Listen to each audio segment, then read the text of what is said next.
Si aujourd'hui tu as envie de créer une connexion émotionnelle forte avec la personne qui est en face de toi, si tu as envie de créer une complicité importante ou si tout simplement tu rencontres des difficultés à créer une relation intime avec une personne que tu viens de rencontrer, je t'invite à regarder attentivement la vidéo jusqu'au bout. Parce qu'aujourd'hui dans cette vidéo, je vais partager un outil qui s'appelle la réciprocité émotionnelle et on va voir comment ça fonctionne. Alors avant, si tu ne me connais pas encore, je m'appelle Nathanaël, je suis praticien en hypnose ericksonienne et aujourd'hui j'ai à cœur d'accompagner les personnes à vraiment s'écouter au risque de passer à côté de leur vie. Et ainsi prendre confiance en eux dans le rapport avec les autres, dans la relation avec les autres et ainsi aussi développer leur sens de la communication. Donc si tout ça, ça t'intéresse, je t'invite à t'abonner à la chaîne. Au passage, si aujourd'hui tu rencontres une difficulté à exprimer un non ou à poser des limites dans une relation, j'ai créé pour toi un PDF gratuit disponible en lien dans la description où je partage justement des méthodes de communication qui sont vraiment simples à mettre en place pour vraiment apprendre à justement dire non plus facilement au quotidien. Alors pour introduire la méthode que je vais partager aujourd'hui, je vais te raconter une petite histoire. C'était en 2018, je sortais de formation d'hypnose et j'étais à Grenoble en terrasse d'un café avec une amie. Et à un moment donné, je sais pas pourquoi, je commence à partager, je commence à lui parler en fait de ma première fois. C'est pas le genre de choses qu'on parle à tout le monde. Et 2-3 minutes plus tard, elle me partage quelque chose du même ordre d'intimité. Et là, je me dis, tiens, il y a peut-être quelque chose. Il y a peut-être une méthode de communication qui est en train de se jouer là et qui serait intéressante à réutiliser. Et c'est ce que j'ai fait. Et quand j'étais en formation d'hypnose, à un moment donné, on travaillait sur les émotions, comment on amène en fait une personne à se connecter à son émotion durant une session d'accompagnement. Et le formateur, il a dit un truc qui était mort de rire en fait. Euh, Si en fait tu veux faire en sorte que la personne en face de toi, elle montre son bah en fait, tu vas d'abord montrer le tien. Comme ça, tout le monde en profite. Autrement dit, si tu veux faire en sorte que la personne en face de toi, elle exprime ses émotions, tu vas devoir le faire d'abord en premier, tout simplement. Alors pourquoi réciprocité et pourquoi émotionnel? Pourquoi réciprocité? Parce que la réciprocité à la base c'est une technique de manipulation, ok, qui est expliquée dans le livre de Robert Cialdini, Influence et manipulation.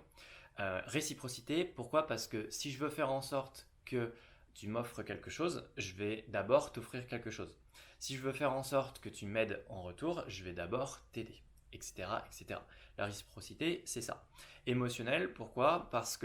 Pourquoi réciprocité émotionnelle? Parce que si je veux faire en sorte que la personne, elle partage une émotion avec moi, je vais d'abord le faire en premier. Et là, tu vas sûrement me dire, ouais, mais Nat, pourquoi ce serait à nous de faire le premier pas?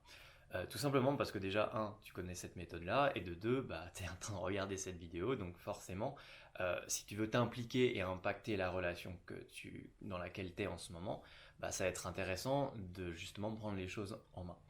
Et la deuxième chose, c'est que la façon dont les gens vont communiquer avec nous va être reflétée en fait par la façon dont nous on communique avec les autres. Tout simplement. En gros, bah, tu vas plutôt avoir tendance à exprimer tes émotions avec quelqu'un qui les exprime.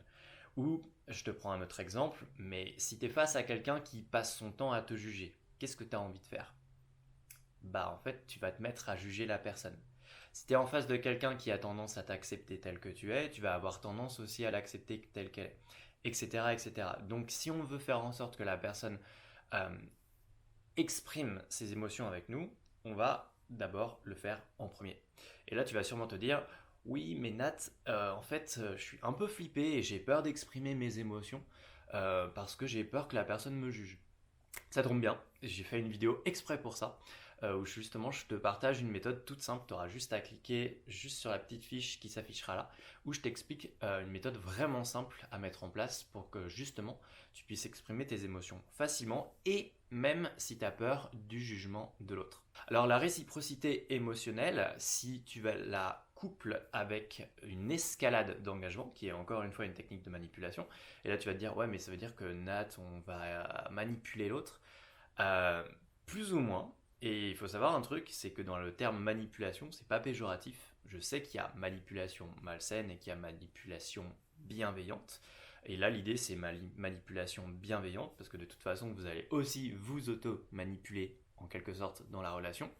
L'escalade d'engagement, c'est plus je vais m'engager, plus ça va être facile de m'engager dans quelque chose. En gros, je vais prendre un exemple. Si par exemple vous partagez une première expérience intime à une personne, avec un certain degré d'intimité, en face de vous, qu'est-ce que ça va faire? En face de vous, la personne elle va se dire: ah, il me partage quelque chose d'intime, ça veut dire qu'il me fait confiance. Et si vous faites confiance à la personne elle va vous faire confiance en retour, elle va avoir envie de partager quelque chose du même ordre d'intimité, en fait. Mais qu'est-ce qui va se passer, en fait, quand vous allez percevoir que la personne, elle partage quelque chose d'un certain ordre d'intimité? Eh bien, vous allez vous dire, tiens, la personne, elle me fait confiance. Donc, vous allez avoir encore envie de lui faire confiance. Donc, qu'est-ce qui va se passer? Vous allez vous sentir à l'aise pour partager quelque chose d'un peu plus intime. Et à ce moment-là, qu'est-ce qui va se passer à votre avis? Bah pareil, la personne elle va se rendre compte que tiens, il me partage quelque chose d'encore d'autre intime. Donc j'ai envie de partager autre chose, etc., etc., etc. Et je peux vous garantir qu'avec cette méthode de communication, on peut arriver en fait tout simplement à des moments où en fait il n'y a plus de secret entre deux personnes.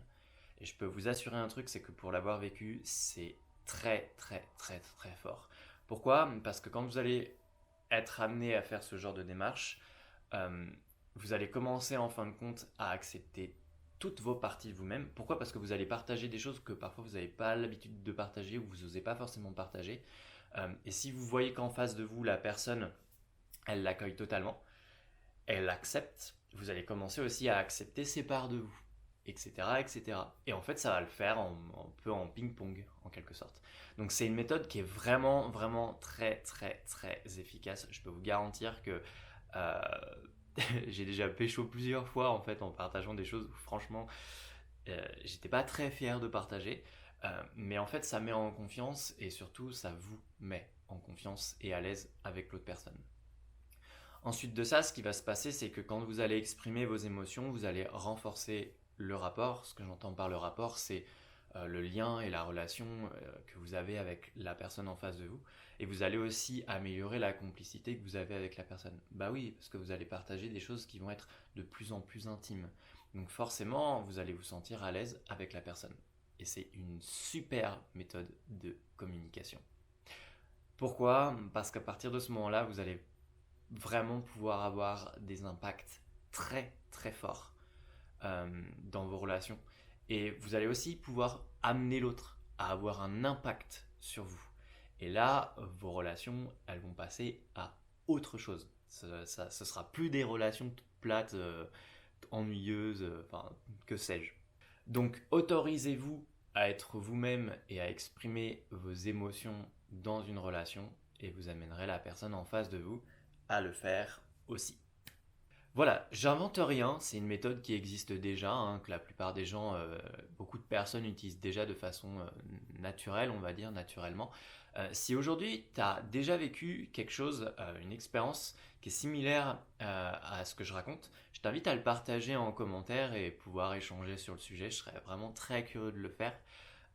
Puis ensuite, voilà, je t'invite à aimer la vidéo si tu as aimé, à t'abonner à la chaîne si c'est pas déjà fait. Et je t'invite aussi à mettre en commentaire s'il y a des sujets différents que tu aimerais que j'aborde en ce qui concerne la relation et la communication avec les autres. En attendant, je te souhaite une agréable journée et je te dis à la prochaine.